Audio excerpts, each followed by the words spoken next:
This video is on the Floyd-Warshall all-pair shortest paths algorithm. Before this video, you need to know what graphs are and how they are represented, and the dynamic programming playlist has a few videos to watch. You should definitely know the stuff in the first two videos there, and hopefully the third one too. The playlist on single source shortest paths would also be helpful. Floyd-Warshall is a dynamic program, but to me it's never had the same feel as a lot of other dynamic programs. If you mess around with the problem long enough to get an intuition for the recursive idea of Floyd-Warshall, you can skip most of the standard dynamic programming steps. Here, I'll yank the recursive idea for Floyd-Warshall out of my nether regions and develop the algorithm using our standard dynamic programming template. Then I'll go back and show where the intuition for that recursive idea came from. Floyd-Warshall is really simple. You can code the final version in just a couple of minutes. To define our problem, we're given a graph with vertices 1 to n. We will assume that you're given the graph in adjacency matrix format. We want to find the lengths of the shortest paths from each vertex to every other vertex. Eventually, we will also want to be able to quickly reconstruct those paths. We have our dynamic programming template, and our first step is to find a recursive approach to the problem. We're trying to find the lengths of shortest paths from each vertex to each other vertex, and I'm going to pull the recursive characterization for the problem out of nowhere. We will look for the shortest paths between vertices where the intermediate vertices on the paths must be numbered less than or equal to some value k. So, dk of I, j, will represent the shortest path from I to j using vertices only up to vertex k as intermediate nodes. I and j can be anything. So let's imagine that in this graph, for some reason, you want to find the shortest path from 2 to 10, but only using intermediate vertices from 1 to 9.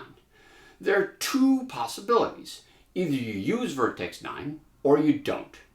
If you don't use it, the best path will be the same as the best path from 2 to 10 using only intermediate vertices from 1 to 8.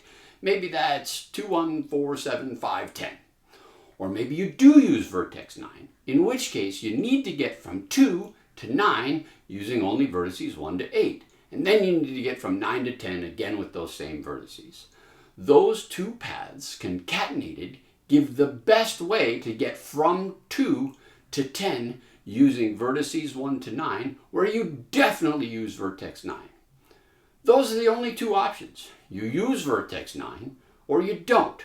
You're only allowed to use vertices 1 to 9, so excluding that 9 node, these three paths only use vertices 1 to 8. The best path is whichever option is shorter. That gives us a recursive way to find that length. For our base case, if k is 0, there aren't any intermediate vertices you can use on the path because we number vertices from 1. So that means you have a direct edge. So if we want to find one shortest path, that would give us a recursive program to do it for any pair of vertices. On this small graph, to get from 1 to 2, we can run that code and see the recursive tree when it runs. The top two numbers in each node refer to the source and target vertices, and the bottom number tells us the top index we're allowed to use. The best way from 1 to 2 in general is the same as the best way from 1 to 2 using only vertices 1 to 4 because the graph only has 4 vertices. I highlight the shortest path from each possibility and the recursive calls that show the shortest path from 1 to 2 in the whole graph. For this small graph of 4 vertices, the recursion tree to find the shortest path from 1 to 2 already looks pretty bad. If we write a recurrence relation based on the highest vertex we're allowed to use, we can see how bad it is. Each vertex makes 3 recursive calls, which gives us order 3 to the n runtime. To make it slightly worse, we want every pair of vertices. This already looks insane. But it gets worse very quickly if the graph has more than 4 vertices. Up next, we can analyze the parameters and then memoize the algorithm. There are 3 changing parameters. The the source, the target, and the highest numbered vertex that you're allowed to use. That third parameter is what was hard about this recursive formulation. It isn't obvious. Limiting which vertices can be intermediate nodes on the path between your vertices when the vertices are arbitrarily numbered anyway, that's kind of out of nowhere. Until you create it, until you decide that it should exist, it's this hidden parameter not specified by the problem at all. Anyway, we have 3 parameters and can allocate a 3-dimensional table. Each parameter goes from 1 to n. The third parameter k can also be 0. And to make the base case look like the rest of the code, I've moved that base case right into the 0th D table. We want to solve on all ij pairs, so I'll first check the path from 1 to 1, even though that will just be 0 unless there's a negative weight cycle. Even though the graph is small and we're on our first tree, we can already see that parts of the tree get pruned. Any leaf that doesn't have a 0 as its third parameter got an answer from memoization. Now, if we crush that tree over to the side so the trees don't overlap each other, we can see that the next trees get pruned a lot more.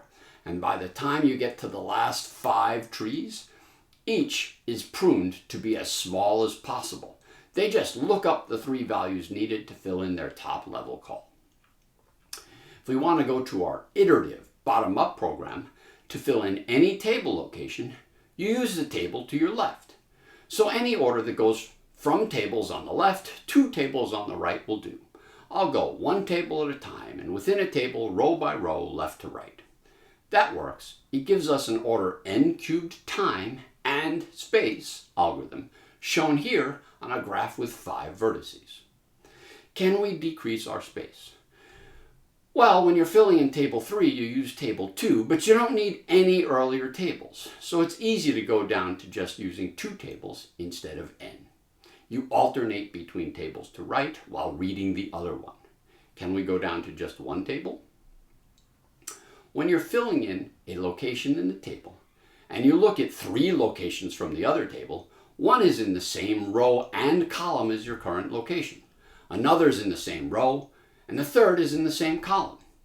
Using vertex 4 to get from 4 to anything, or from anything to 4, won't help you unless you have a negative weight cycle. So that row and that column won't change while you fill the 4th table anyway. Because they will have the same value in the 4th table as they had in the 3rd table, it doesn't matter which one you use to look them up. You can just use and update the current table. What about if there are negative cycles? If the path from 2 to 4 plus the path from 4 to 2 is negative, the algorithm will set the distance from 2 to 2 as negative, which shows a negative cycle.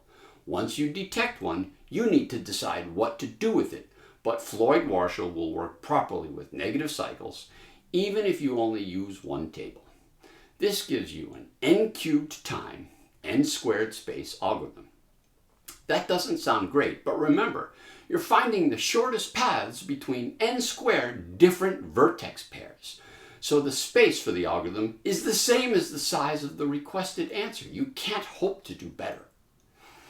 Before we finish up the last step, where we figure out how to reconstruct any particular path, I want to back up. Where did that recursive idea really come from? The most common recursive approaches are divide and conquer and incremental growth.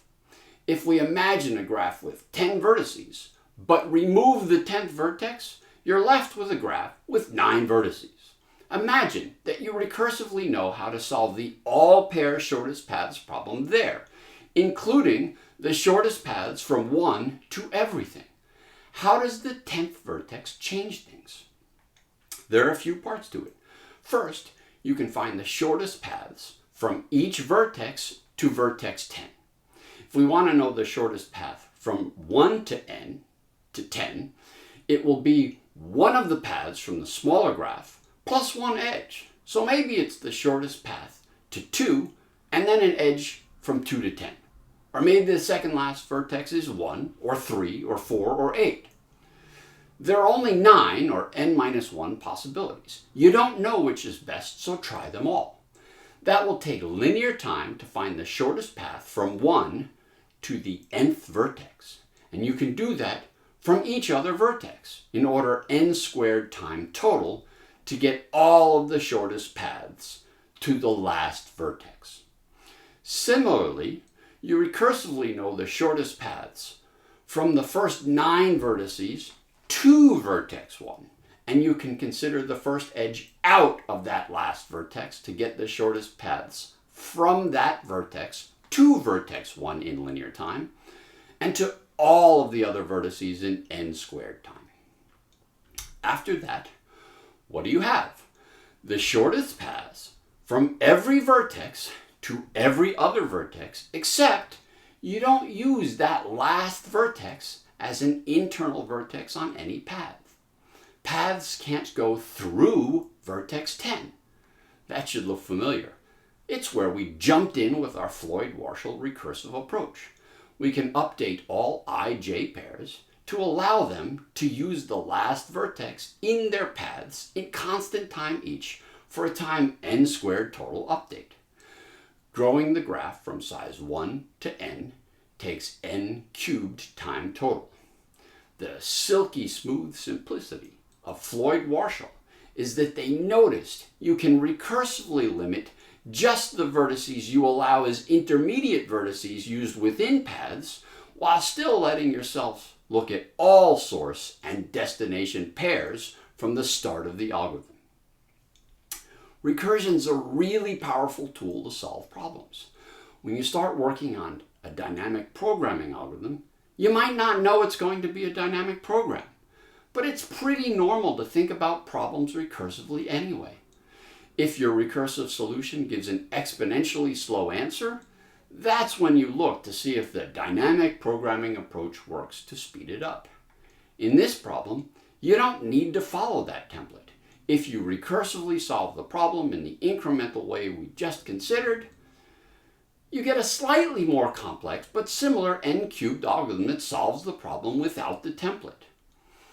If you then notice that you can use any source or destination from the beginning, you get the same final Floyd-Warshall program. Okay, what if after running the algorithm, you want to quickly reconstruct any particular shortest path? Probably the most obvious way is to store an extra table, and whenever you need to use some vertex k as a new highest numbered vertex on a path from I to j, store k. We'll name that table phi. I don't know why. 0 will indicate a direct edge, and any number higher than 0 denotes a vertex. The phi table is probably the most obvious extra information you can store, unless you're thinking about how you reconstructed shortest paths for the single source shortest paths algorithms. There, we used pi to represent the second to last vertex on the path, and we can do the same thing here. If you make a new path from I to j by concatenating a path I to k with a path k to j, the second to last vertex on that combined path is the same as the second to last vertex on the k to j part of the path. We can take a minute to watch that run. So there you go. An n-cubed time, n-squared space algorithm to find the shortest paths between all pairs of vertices in a graph. If there are any negative weight cycles, you'll see negative weights on the diagonal. Like Bellman-Ford, if you make those negative diagonal values negative infinity and run the algorithm a second time starting with those values, they will propagate to every appropriate source and destination pair. Without a negative cycle, each shortest path can be reconstructed in time linear in the number of vertices in it. The pi table gives an elegant way to reconstruct the path with one lookup per vertex on the path. The way I've written it, the phi table isn't quite as elegant. It has one lookup per internal vertex and one lookup per edge, so about twice as many. Still, either can be used to recursively reconstruct any shortest path in time proportional to the number of its edges. To test your understanding, what happens if we make this one minor change to the algorithm, changing that less than to a less than or equal? That's it for this one. I've got an appointment to get the hair on my back braided.